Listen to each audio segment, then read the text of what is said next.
کہ اللہ تعالیٰ کی ربوبیت میں اس کا کسی اور کو شریک ٹھہرانا یہ بھی شرک ہے، اللہ کے اسماء و صفات میں اس کا کسی اور کو شریک بنانا یہ بھی شرک ہے۔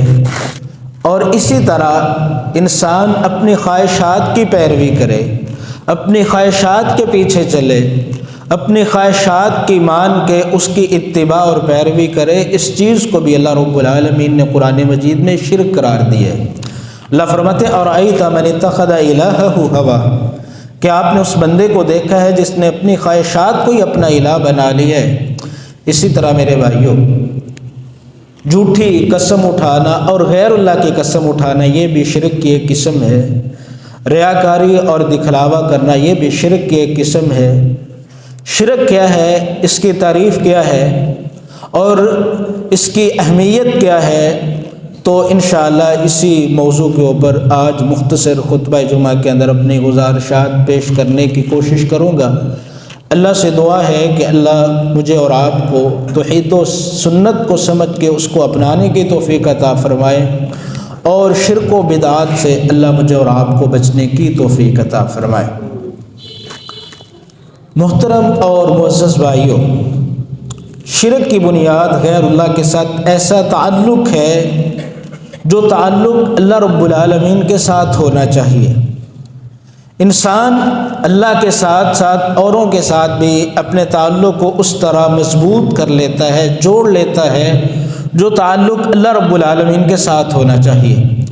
اللہ تعالیٰ قرآن مجید میں ارشاد فرماتے ہیں وَمِنَ النَّاسِ مَن يَتَّخِذُ مِن دُونِ اللَّهِ أَندَادًا يُحِبُّونَهُمْ كَحُبِّ اللَّهِ، بعض لوگ ایسے ہیں جو غیر اللہ کو اللہ کا شریک بناتے ہیں، يُحِبُّونَهُمْ كَحُبِّ اللَّهِ، وہ ان سے اپنے تعلق کو اس طرح جوڑ لیتے ہیں، اس طرح غیر اللہ سے محبت کرتے ہیں كَحُبِّ اللَّهِ، جس طرح اللہ رب العالمین سے محبت کی جاتی۔ اور اللہ فرماتے ہیں وَالَّذِينَ آمَنُوا أَشَدُّ حُبًّا لِلَّهِ، لیکن جو اہل ایمان ہے وہ سب سے زیادہ محبت اللہ رب العالمین سے کرنے والے ہوتے ہیں۔ اور دوسری چیز یہ ہے کہ جو توحید ہے وہ غیر اللہ کی عبادت کی نفی کا نام ہے، اور اللہ رب العالمین نے انہی دو بنیادی مقاصد کے لیے، ایک یہ ہے کہ اپنے تعلق کو اللہ رب العالمین کے ساتھ مضبوط کیا جائے، اور دوسرا یہ ہے کہ عبادت صرف اور صرف اللہ رب العالمین کی ہونی چاہیے۔ ان دو بنیادی مقاصد کے لیے اللہ تعالیٰ نے انبیاء اور رسل کا سلسلہ جاری فرمایا۔ اللہ تعالیٰ انبیاء و رسل کی بعثت کا مقصد بیان کرتے ہوئے قرآن مجید کے اندر اس بات کو بیان فرماتے ہیں وَلَقَدْ بَعَثْنَا فِي كُلِّ أُمَّةٍ رَسُولًا أَنِ اعْبُدُوا اللَّهَ وَاجْتَنِبُوا الطَّاغُوتَ، اللہ فرماتے ہیں ہم نے ہر امت کے اندر ایک نبی اور رسول کو مبعوث فرمایا، اس رسول نے آ کے اپنی امت کو پیغام کیا دیا، اللہ رب العالمین کی دعوت لوگوں تک کیا پہنچائی، ان اعبدوا اللہ، کہ لوگوں تم نے ایک اللہ کی عبادت کرنی ہے، اور دوسرا پیغام یہ تھا واجتنبوا الطاغوت، اور طاغوت کی عبادت سے بچنا ہے۔ طاغوت اس کا مطلب اور مفہوم کیا ہے؟ بعض اہل علم کہتے ہیں طاغوت جنوں کو کہا جاتا ہے، بعض کہتے ہیں طاغوت شیاطین کا نام ہے، لیکن امام ابن قیم رحمہ اللہ فرماتے ہیں ہر وہ چیز جس کی اللہ کے علاوہ عبادت کی جائے اس کو طاغوت کہا جاتا ہے۔ تو اللہ فرماتے ہیں کہ تم نے ایک اللہ کی عبادت کرنی ہے اور طاغوت کی عبادت سے بچنا ہے۔ یہ دو بنیادی مقاصد تھے جن بنیادی مقاصد کے لیے اللہ تعالیٰ نے رسولوں کی بعثت فرمائی۔ اور دوسری آیت میں اللہ تعالیٰ نے اس بات کو ان الفاظ کے اندر بیان فرمایا کہ وَمَا أَرْسَلْنَا مِن قَبْلِكَ مِن رَّسُولٍ إِلَّا نُوحِي إِلَيْهِ أَنَّهُ لَا إِلَٰهَ إِلَّا أَنَا فَاعْبُدُونِ۔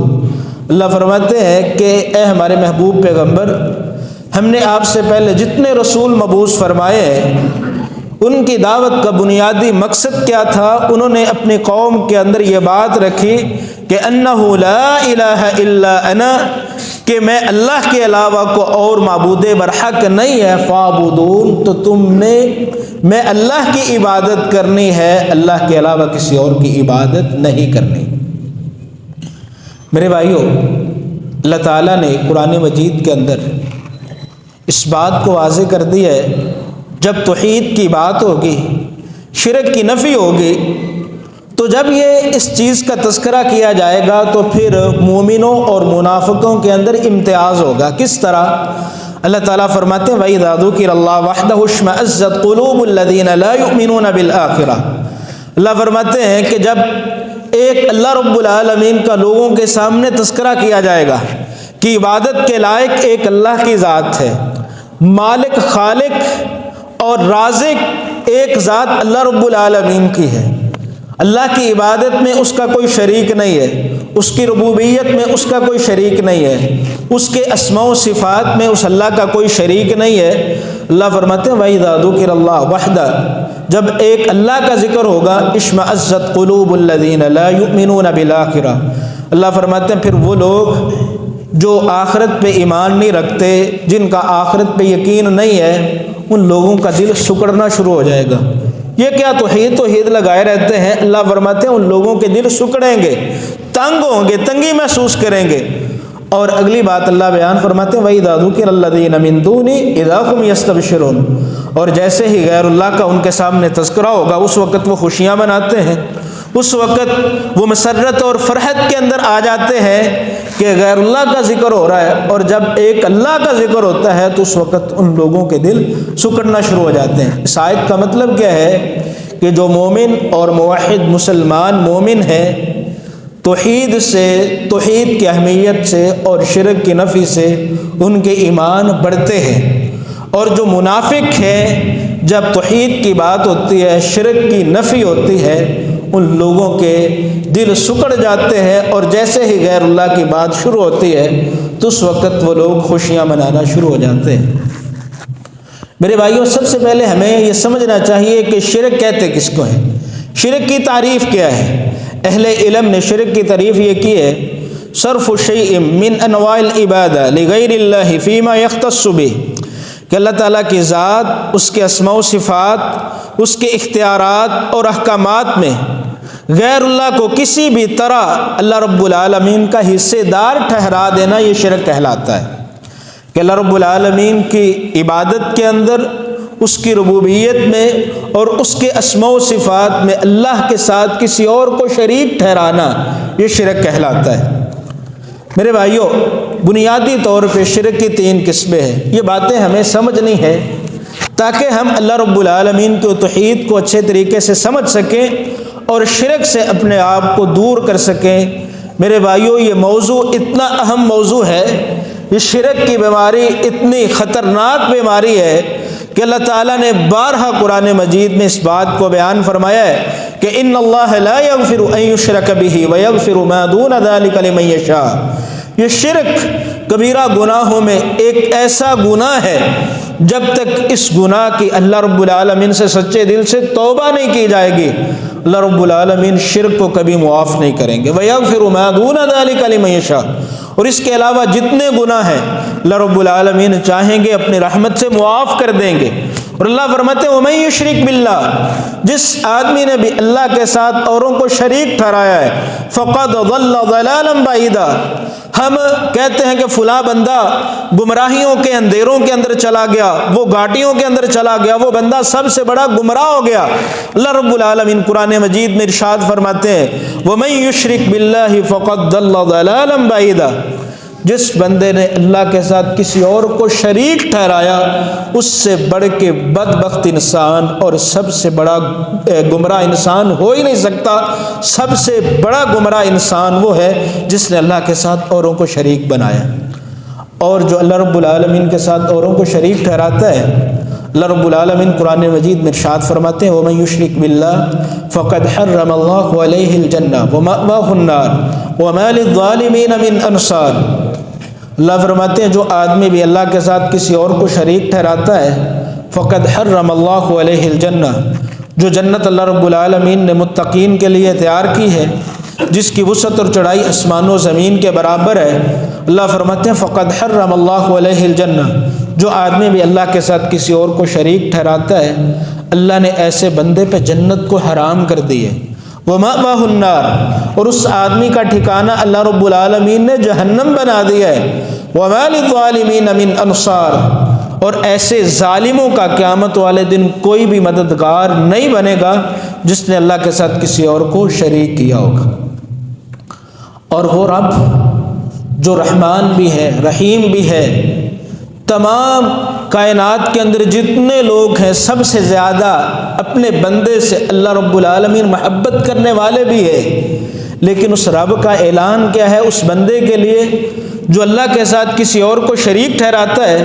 اللہ فرماتے ہیں وَمَن يُشْرِكْ بِاللَّهِ فَكَأَنَّمَا خَرَّ مِنَ السَّمَاءِ فَتَخْطَفُهُ الطَّيْرُ أَوْ تَهْوِي بِهِ الرِّيحُ فِي مَكَانٍ سَحِيقٍ۔ اللہ فرماتے ہیں جو آدمی بھی اللہ کے ساتھ کسی اور کو شریک ٹھہراتا ہے اس آدمی کو آسمان سے پٹک دیا جائے، او تہوی بہ الریح، یا تیز آندھی آئے، وہ آندھی اس کو دور دراز علاقے کے اندر جا کے پھینک دے، وہ آدمی ہلاک ہو جائے، تباہ و برباد ہو جائے، اس بندے کی اللہ کو کوئی فکر نہیں ہے جو آدمی اللہ کے ساتھ اوروں کو شریک ٹھہراتا ہے۔ میرے بھائیوں، ہمیں ہمیشہ اللہ رب العالمین سے یہ دعا کرنی چاہیے کہ اللہ ہمیں توحید کی صحیح سمجھ عطا فرما دے اور اللہ ہمیں شرک سے بچنے کی توفیق عطا فرما دے۔ تو شرک کی پہلی بنیادی قسم یہ ہے کہ شرک فی الذات، اللہ رب العالمین کی ذات میں کسی اور کو اللہ کا شریک ٹھہرانا ہے۔ یعنی جس طرح اللہ رب العالمین خالق مالک ہے، اللہ رب العالمین الہ ہے، تو بعض لوگ اللہ کی ذات میں اوروں کو شریک بناتے ہیں۔ اللہ تعالیٰ نے یہودیوں اور عیسائیوں کا تذکرہ قرآن مجید میں کیا ہے، وقالت الیہود عزیر ابن اللہ وقالت النصارى المسیح ابن اللہ۔ یہودی عزیر کو اللہ رب العالمین کا بیٹا مانتے ہیں، اور عیسائی وہ عیسیٰ علیہ السلام کو اللہ رب العالمین کا بیٹا مانتے کہ وہ اللہ رب العالمین کی ذات سے پیدا ہوئے ہیں۔ اور اسی طرح اللہ تعالیٰ فرماتے ہیں لقد کفر الذین قالوا ان اللہ هو المسیح ابن مریم۔ بعض عیسائی ایسے تھے، عیسائیوں کا ایک گروہ ایسا ہے کہ جنہوں نے یہ کہا ان اللہ هو المسیح ابن مریم، کہ اللہ رب العالمین حقیقت کے اندر عیسیٰ ابن مریم ہے، یعنی عیسیٰ ابن مریم کو ہی الہ بنا دیا۔ اللہ کی ذات میں یہ شرک کیا ہے کہ اللہ کی جگہ پہ عیسیٰ علیہ السلام کو اپنا الہ بنا لیا۔ اور عیسائیوں کا ایک گروہ وہ ہے جن کا عقیدہ تثلیث ہے کہ وہ کہتے ہیں تین ملیں تو الہ بنتا ہے۔ اللہ فرماتے ہیں لقد کفر الذین قالوا ان اللہ ثالث ثلاثہ، کہ ان عیسائیوں نے بھی اللہ کے ساتھ کفر کیا جنہوں نے کہا کہ ان اللہ ثالث ثلاثہ، کہ اللہ تین میں سے تیسرا ہے۔ وہ کہتے ہیں کہ عیسیٰ، مریم اور اللہ یہ تین مل کے الہ بنتے ہیں۔ بعض عیسیٰ اللہ رب العالمین کو اور سیدنا جبرائیل علیہ السلام کو ملا کے وہ کہتے ہیں یہ تین الہ بنتے ہیں، یہ اللہ رب العالمین کی ذات کے اندر شرک ہے۔ اور ہمارے بعض لوگ وہ سیدنا علی رضی اللہ عنہ کے متعلق یہ عقیدہ رکھتے ہیں کہ نعوذ باللہ کہ وہی الہ ہے، اور بعض رسول اللہ صلی اللہ علیہ وسلم کے متعلق یہ عقیدہ رکھتے ہیں کہ حقیقت میں اللہ کے رسول ہی وہ اللہ رب العالمین ہیں۔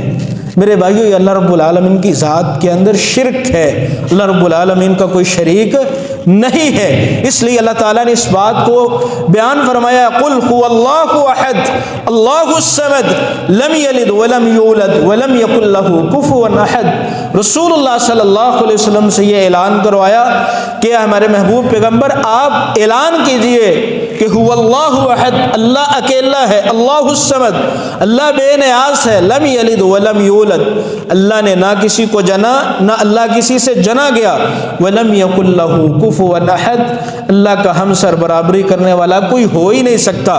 لیس کمثلہ شیء، اللہ فرماتے ہیں اللہ کے مثل کوئی چیز ہو ہی نہیں سکتی۔ وہو السمیع البصیر، اللہ خوب سننے والے دیکھنے والے ہیں۔ تو شرک کی پہلی قسم یہ ہے کہ اللہ کی ذات میں کسی اور کو اللہ کا شریک بنا دیا جائے۔ دوسرا یہ ہے کہ اللہ تعالیٰ کے اسماء و صفات میں اس کا کوئی شریک بنایا جائے۔ اللہ تعالیٰ قرآن مجید میں اس بات کو بیان فرماتے ہیں لیس کمثلہ شیء، اللہ کی مثل کوئی چیز نہیں ہے۔ وہو السمیع البصیر، اللہ بخوبی سننے والے اور بخوبی دیکھنے والے ہیں۔ میرے بھائیو، اس بات کو تھوڑا سا سمجھنے کی ضرورت ہے کہ اللہ تعالیٰ نے شروع کے اندر اس آیت میں اس بات کو بیان فرمایا کہ اللہ کی مثل کوئی چیز نہیں ہے، اور آیت کے دوسرے حصے میں اللہ تعالیٰ نے اس بات کو بیان فرمایا کہ اللہ رب العالمین بخوبی سننے والے اور بخوبی دیکھنے والے ہیں۔ اب دیکھیے میں اور آپ بھی سنتے ہیں، میں اور آپ بھی دیکھتے ہیں۔ اب اللہ رب العالمین نے آیت کے شروع میں بیان فرمایا کہ اللہ کے مثل کوئی چیز نہیں ہے، اور آیت کے دوسرے حصے میں بیان فرمایا کہ اللہ رب العالمین سننے والے بھی ہیں اور دیکھنے والے بھی ہیں۔ اس کا مطلب کیا ہے میرے بھائیو؟ توحید اسماء و صفات یہ ہے کہ اللہ رب العالمین کے جتنے نام ہیں، جتنی صفات ہیں، وہ قرآن مجید کے اندر آ گئی ہیں یا رسول اللہ صلی اللہ علیہ وسلم نے بیان کر دی ہیں۔ ان اللہ رب العالمین کے ناموں کو، صفات کو اللہ کے لیے ثابت کیا جائے، اور ان ناموں میں کسی قسم کی تشبیہ، تمثیل، تحریف، تعطیل اور تمثیل نہیں ہونی چاہیے۔ کیا مطلب ہے کہ اللہ رب العالمین سنتے ہیں، میرے بھائیوں میں اور آپ بھی سنتے ہیں۔ اللہ رب العالمین دیکھتے ہیں، میں اور آپ بھی دیکھتے ہیں۔ کیا نعوذ باللہ اللہ رب العالمین کا سننا میرے اور آپ کے سننے کی طرح ہے؟ اللہ رب العالمین کا دیکھنا میرے اور آپ کے دیکھنے کی طرح ہے؟ اللہ رب العالمین علیم ہے، علم والے ہیں، کیا میرا اور آپ کا علم اللہ کے علم کے برابر ہے؟ اللہ رب العالمین کے ہاتھ ہیں، میرے اور آپ کے ہاتھ ہیں، مخلوق کے ہاتھ ہیں، تو کیا اللہ کے ہاتھ میرے اور آپ کے ہاتھوں کی طرح ہے؟ نہیں میرے بھائیوں، اس کا مطلب کیا ہے کہ اللہ رب العالمین سنتے ہیں اس طرح جس طرح اللہ کی شان اور عظمت کے لائق ہے۔ اللہ رب العالمین دیکھتے ہیں اس طرح جس طرح اللہ رب العالمین کی شان اور عظمت کے لائق ہے۔ اللہ کی جب صفات کو بیان کیا جائے گا تو ان صفات کو مخلوق کی صفات کے ساتھ تشبیہ نہیں دی جائے گی۔ ہاں، ہمارا یہ عقیدہ ہے، ہم اللہ رب العالمین کی صفات کو اللہ کے لیے ثابت کرتے ہیں، لیکن ان صفات کو مخلوق کی صفات کے ساتھ تشبیہ نہیں دیتے۔ ہم یہ کہتے ہیں کہ اللہ رب العالمین کے ہاتھ ہیں اس طرح جس طرح اللہ رب العالمین کی شان اور عظمت کے لائق ہے۔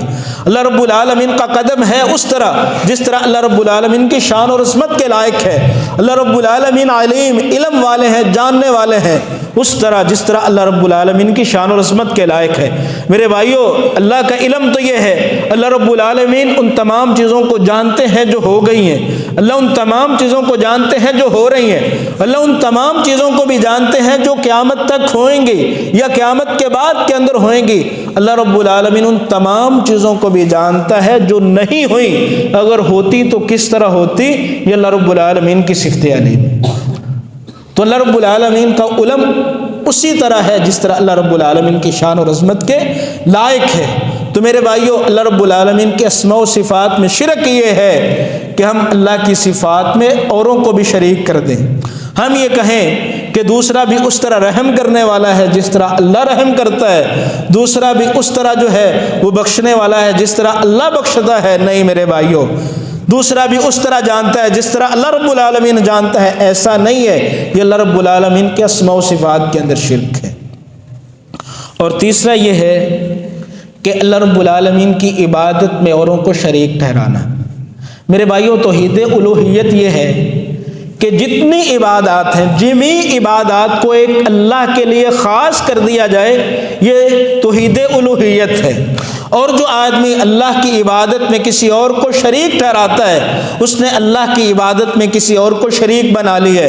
اللہ تعالیٰ قرآن مجید میں اس بات کو بیان فرماتے ہیں، وَاعْبُدُوا اللَّهَ وَلَا تُشْرِكُوا بِهِ شَيْئًا، لوگوں ایک اللہ کی عبادت کرو، اللہ کی عبادت میں کسی اور کو اس کا شریک نہ بناؤ۔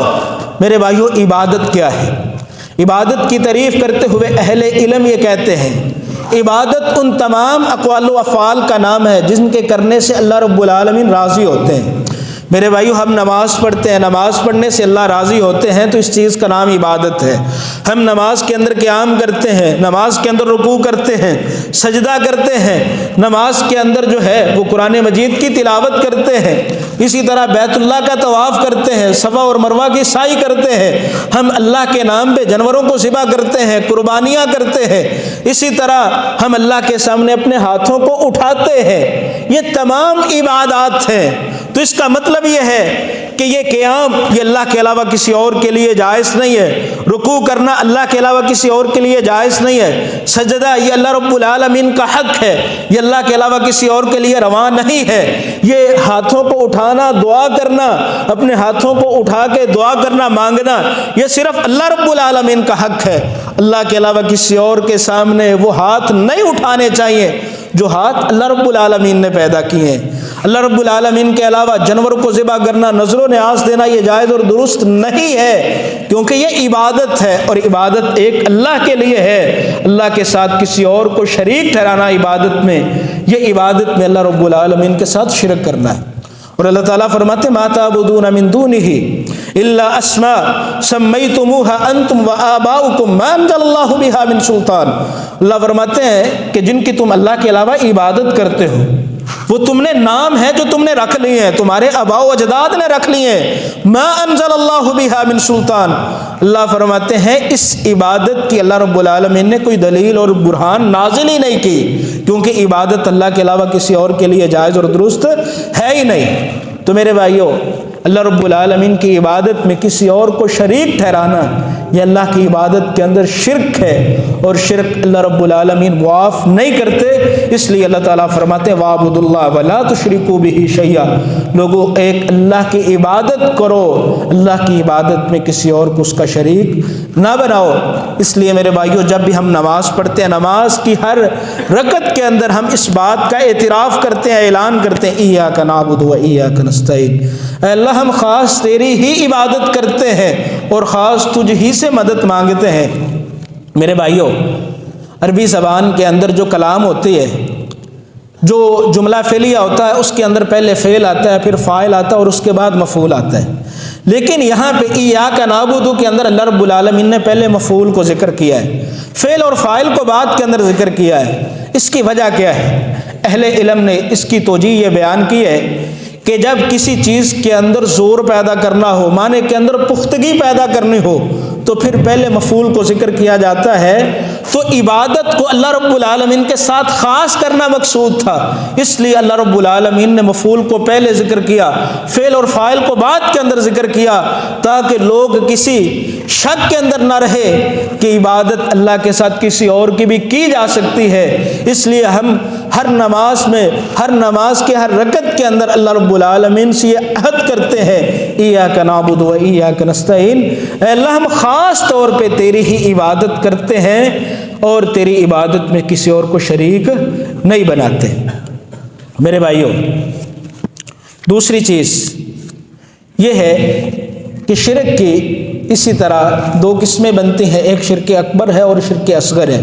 شرک اکبر کی یہ تین قسمیں ہیں کہ اللہ رب العالمین کی ذات میں کسی اور کو شریک ٹھہرایا جائے۔ شرک اکبر کی دوسری قسم یہ ہے کہ اللہ رب العالمین کے اسماء و صفات میں کسی اور کو شریک بنایا جائے، اور تیسرا یہ ہے کہ اللہ رب العالمین کی عبادت میں اس کا کسی اور کو شریک بنایا جائے۔ اور شرک کی دوسری قسم شرک اصغر ہے۔ شرک اصغر، اس کا مفہوم یہ ہے کہ ایسا وسیلہ یا قولی، فعلی اور قلبی امور جو آدمی کو شرک اکبر تک پہنچا دیتے ہیں ان کو شرک اصغر کہا جاتا ہے۔ اب قولی شرک کیا ہے؟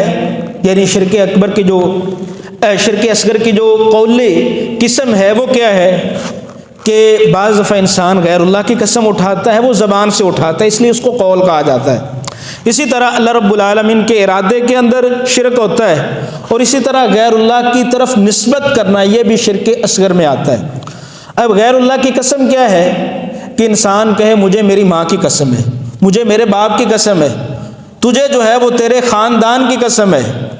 تو یہ جو غیر اللہ کی قسم ہے یہ اللہ رب العالمین کے ساتھ شرک ہے۔ نبی علیہ الصلوۃ والسلام کا ارشاد گرامی ہے من حلف بغیر اللہ فقد اشرک، جس آدمی نے غیر اللہ کی قسم اٹھائی اس آدمی نے اللہ کے ساتھ شرک کیا۔ لیکن ہمارے ہاں یہ بات مشہور ہے، معروف ہے، ہم عمومی طور پہ کہہ دیتے ہیں مجھے میری ماں کی قسم ہے، یا ہم دوسرے بندے کو قسم دیتے ہوئے کہتے ہیں تجھے تیری ماں کی قسم ہے۔ میرے بھائیوں، غیر اللہ کی قسم اٹھانا، نبی علیہ الصلوۃ والسلام ارشاد فرماتے من حلف بغیر اللہ فقد اشرک، جس آدمی نے غیر اللہ کی قسم اٹھائی گویا کہ اس آدمی نے اللہ کے ساتھ شرک کیا۔ اب نبی علیہ الصلوۃ والسلام کا ارشاد گرامی ہے، آپ علیہ الصلوۃ والسلام نے ارشاد فرمایا ان اللہ ینہاکم ان تحلفوا بآبائکم من کان حالفا فلیحلف باللہ او لیصمت، اور دوسری روایت کے الفاظ ہیں او لیسکت۔ آپ علیہ الصلوۃ والسلام نے فرمایا اللہ رب العالمین تمہیں اس بات سے منع کرتے ہیں کہ تم اپنے آباء و اجداد کی قسمیں اٹھاؤ۔ جاہلیت کے اندر لوگ ایسے کرتے تھے، اپنے آباء و اجداد کی قسمیں اٹھاتے تھے۔ نبی علیہ الصلوۃ والسلام نے فرمایا اللہ رب العالمین تمہارے آباء و اجداد کی قسمیں اٹھانے سے منع کرتے ہیں۔ پھر نبی علیہ الصلوۃ والسلام نے ارشاد فرمایا من کان حالفا فلیحلف باللہ او لیصمت، جس آدمی کو قسم اٹھانا پڑ جائے فلیحلف باللہ او لیصمت، اس آدمی کو چاہیے کہ اللہ کے نام کی قسم اٹھائے یا وہ آدمی خاموش رہے، اللہ کے علاوہ کسی اور کی قسم نہ اٹھائے۔ لیکن یہاں پہ یہ مسئلہ ہے کہ کیا قرآن مجید کی قسم اٹھائی جا سکتی ہے کہ نہیں؟ پہلی بات تو یہ ہے کہ بعض اہل علم کا یہ موقف ہے کہ اللہ رب العالمین کے نام کی صرف اللہ کی قسم اٹھائی جائے، کیونکہ نبی علیہ الصلوۃ والسلام کا جو ارشاد گرامی ہے من کان حالفا فلیحلف باللہ، جو آدمی بھی قسم اٹھانے والا ہے اسے چاہیے کہ وہ اللہ کی قسم اٹھائے، یعنی اللہ کا نام لے کے اللہ کی قسم اٹھائے، یا وہ آدمی خاموش رہے۔ لیکن بعض اہل علم یہ کہتے ہیں کہ اللہ کی جتنی صفات ہیں، یہ لفظ اللہ رب العالمین کا ذاتی نام ہے، اور اللہ کے جتنے صفاتی نام ہیں ان ناموں کی قسمیں اٹھائی جا سکتی ہیں۔ اور قرآن مجید یہ مخلوق نہیں ہے، قرآن مجید یہ اللہ رب العالمین کا کلام ہے، اور جو اللہ رب العالمین کا کلام ہے وہ اللہ رب العالمین کی صفت ہے۔ جس طرح اللہ تعالیٰ قرآن مجید میں ارشاد فرماتے ہیں وَكَلَّمَ اللَّهُ مُوسَىٰ تَكْلِيمًا، اللہ رب العالمین نے موسیٰ علیہ السلام سے کلام کیا۔ تو اللہ رب العالمین کا کلام یہ اللہ رب العالمین کی ذاتی صفت بھی ہے اور فعلی صفت بھی ہے، اور قرآن مجید اس سے اللہ رب العالمین نے کلام کیا ہے۔ جس طرح اللہ رب العالمین نے مجھے اور آپ کو پیدا کیا ہے، آسمان و زمین کو پیدا کیا ہے، قرآن مجید کو اللہ رب العالمین نے پیدا نہیں کیا۔ قرآن مجید یہ اللہ رب العالمین کا کلام ہے، اللہ رب العالمین کی مخلوق نہیں ہے، اور جو اللہ کا کلام ہے وہ اللہ کی صفت ہے۔ تو اللہ کی صفت کی قسم اٹھانا گویا کہ اللہ رب العالمین کے نام کی قسم اٹھانا ہے۔ لیکن پھر بھی احتیاط اسی چیز کے اندر ہے کہ جس آدمی کو قسم اٹھانی پڑ جائے وہ اللہ رب العالمین کے نام لفظ اللہ کی قسم اٹھائے، بہتر افضل یہ ہے یا وہ آدمی خاموش رہے۔ لیکن بعض اہل علم اس وجہ سے اجازت دیتے ہیں کہ قرآن مجید یہ مخلوق نہیں ہے، مخلوق کی قسم اٹھانے سے منع ہے، یہ اللہ کی صفت ہے، قسم اٹھائی جا سکتی ہے۔ لیکن احتیاط کا پہلو پھر بھی یہ ہے کہ قسم اللہ رب العالمین کے نام لفظ اللہ کی ہی اٹھائی جائے۔ اور دوسرا یہ ہے کہ شرک اصغر کی دوسری قسم یہ ہے کہ نبی علیہ الصلوۃ والسلام نے ارشاد فرمایا لا تقولوا ما شاء اللہ وشاء فلان، تم یہ نہ کہو جو اللہ چاہے اور فلاں چاہے، اس طرح بھی نہیں کہنا چاہیے۔ ہاں اگر کہنا پڑ جائے تو پھر یہ کہو ما شاء اللہ ثم شاء فلان، جو اللہ چاہے پھر جو فلاں چاہے۔ یہ نہیں کہنا چاہیے جو اللہ چاہے اور فلاں چاہے، یعنی اللہ رب العالمین کے مشیت اور ارادے کے اندر کسی اور کو شامل نہیں کرنا چاہیے۔ اور تیسرا یہ ہے کہ غیر اللہ کی طرف نسبت کر کے اپنے نام نہیں رکھنے چاہیے۔ سیدنا صدیق اکبر رضی اللہ عنہ، ان کا نام اسلام لانے سے پہلے عبد الکعبہ تھا۔ عبد الکعبہ کا مطلب یہ بنتا ہے کعبہ کا بندہ، غیر اللہ کی طرف نسبت تھی کہ بندہ کس کا ہے؟ کعبہ کا۔ نبی علیہ الصلوۃ والسلام نے سیدنا صدیق اکبر رضی اللہ عنہ کا نام عبد الکعبہ سے تبدیل کر کے عبداللہ رکھ دیا۔ ہمارے ہاں بعض لوگ اس طرح نام رکھتے ہیں یہ جو پیراں دیتا ہے، یعنی نعوذ باللہ بیٹا اللہ رب العالمین نے دیا ہے تو اس کی نسبت کیا کر دیتے ہیں، یہ پیراں دیتا ہے، فلاں پیر نے دیا ہے۔ تو یہ بیٹے کی نسبت غیر اللہ کی طرف کرنا یہ جائز اور درست نہیں ہے۔ ہاں اگر وہی بیٹا فوت ہو جائے تو پھر فوتگی کی نسبت کس کی طرف کرتے ہیں؟ اللہ نے دیتا تھی، اللہ ہی لے گیا ہمیں۔ اور جب بیٹا پیدا ہو جائے اس کی نسبت جو ہے وہ پیروں کی طرف کر دی جاتی ہے کہ یہ پیراں دیتا ہے۔ یہ اس طرح غیر اللہ کی طرف نسبت کرنا یہ جائز اور درست نہیں ہے۔ اور اس کے بعد ہے فعل شرک۔ وقت ختم ہو رہا ہے لیکن میں انشاءاللہ اختصار کے ساتھ اس چیز کو بیان کر دوں گا، کیونکہ ہم میں سے بعض لوگ جو ہے ان افعال کے اندر جو ہے وہ شریک ہیں، وہ ایسا کرتے ہیں۔ وہ کیا ہے کہ کسی مصیبت اور تکلیف کو دور کرنے کے لیے ہاتھ کے اندر کڑا باندھ لیا جائے یا دھاگا باندھ لیا جائے۔ نبی علیہ الصلوۃ والسلام کو ایک بندہ ملا تو اس آدمی نے ہاتھ کے اندر ایک دھاگا باندھا ہوا تھا۔ نبی علیہ الصلوۃ والسلام نے پوچھا یہ کس لیے باندھا ہے؟ کہتا ہے اللہ کے رسول صلی اللہ علیہ وسلم یہ تکلیف کو دور کرنے کے لیے۔ آپ علیہ الصلوۃ والسلام نے فرمایا یہ تیری تکلیف کو دور نہیں کرے گا بلکہ زیادہ کر دے گا، تیری تکلیف کو اور بڑھا دے گا۔